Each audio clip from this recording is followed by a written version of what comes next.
Hey guys, how's it going? This is Mike from M&R Automotive. Today we have a 2025 Nissan Frontier and we installed the ditch light kit using the Pro Series pods. I want to show you exactly how much light they put out.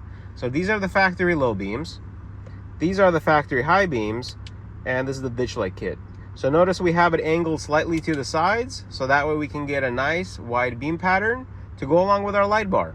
So the ditch light kit complements the light bar really well. So in comparison to your factory low beams, here's a 30-inch light bar. And now with a ditch light kit, to get a little bit wider view, everything lights up. So the combination of both makes a huge difference. Ditch lights give you extra visibility, either ahead of the vehicle or off to the side. Perfect for lighting up the edges of the trail, spotting obstacles, and filling the blind spots. These ditch lights offer main white light and amber daytime running lights. During the day, you get the amber backglow, and when it's dark, turn on the powerful white light.